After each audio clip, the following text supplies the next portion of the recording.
Namaste. I would like to start with a bit of exercise. Now imagine being Neo from movie Matrix back in year 99. You are being jacked into Matrix for the first time. And this is what you get.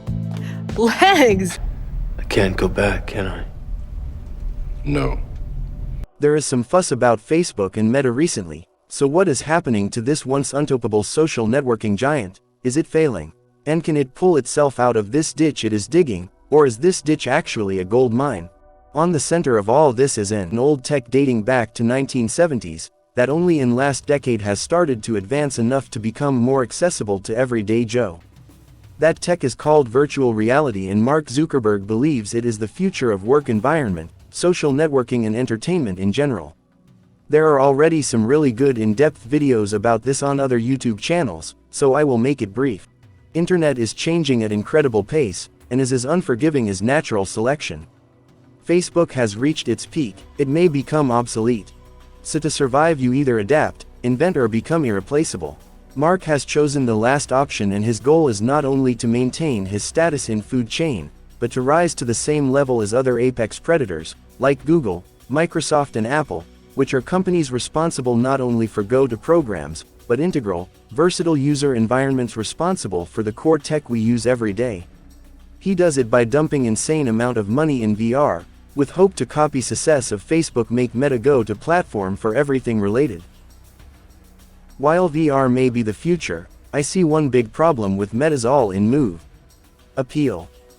From presentations so far, we can understand that Mark wants to connect people in more realistic, seamless way, by creating virtual platforms, where people can work, meet, hang out, have fun and so on. Big part of this idea is appeal to companies, to help them with employee training, presentations, and as shown in Meta videos, internal and external meetings. While VR can be useful for employee training and product presentations to customers, I mean that was the whole purpose of developing this technology back in 70s. It is already used for it, so Mark has to throw enough resources to innovate and acquire companies already in business.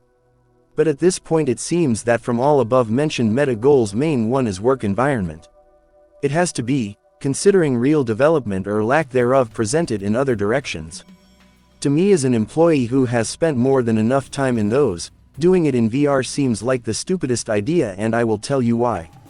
What is presented so far is not visually appealing, it looks like a bad joke. I can't imagine real, self-respecting companies using cartoon avatars at their work environment. Those things seem to belong in primary schools at best. For most companies there is no real gain having meeting in VR, and for most employees that is definitely a burden. Personally I love that my work PC has no webcam, so my boss can't see how I pick my nose and play with buggers during his quarterly reports, and how little I care about his thank you. And you know what, I am not alone. As for customers, they will still want to come for a visit or an audit. And if there is no real gain from using VR, then there is no reason to invest in it. Also VR has a lot of drawbacks that I will explain later, but for work environment most important one is increased eye strain, so virtual desktops, while great concept, are cumbersome with longer use. Personally I think that only golden bricked road for VR is the one Meta seems to ignore, entertainment. Make it appeal to average home. And this leads us to some people think that VR is something like watching Avatar or any other movie designed for 3D, well, it's not even close. Now if you have never used VR you may not believe me, but first time using it is far more similar to Neo's experience from Matrix movies. You really feel like you have entered another world. First words are usually wow. Then your jaw drops or forms a smile. And I say this not only from my personal experience, but from seeing a lot of first-time users experiencing something like Half-Life Alyx or Space Engine. That immersion can be life-changing, however, as always, there are some big buts. Similarities with Neo's journey does not end there. In no time you will be learning new rules, laws of physics and how to bend them in different worlds, and just like him you will probably get nausea. While in VR you can move around using your two appendages. Good luck walking till the end of accepted universe. Especially without bouncing in some wall or worse, so most VR experiences have different movement options, like teleport and locomotion. And those can be very taxing on vestibular apparatus, which is responsible for your equilibrium while moving.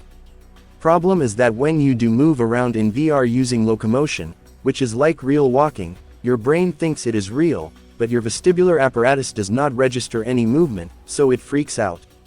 This is especially palpable if movements are shaky or fast, like falling from tall building. It can really make you want to throw up.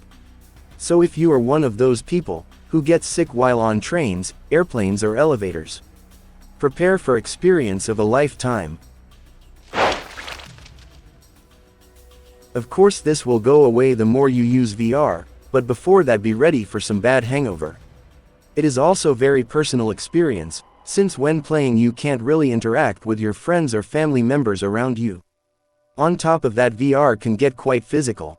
There are even special controllers with added weights, apps and games that exploit this. As a result, it is less addictive than your casual entertainment like TV and PC games. Despite all above mentioned drawbacks, VR and immersion it delivers has immense potential. I can easily imagine it becoming close to Ready Player One even with current technologies.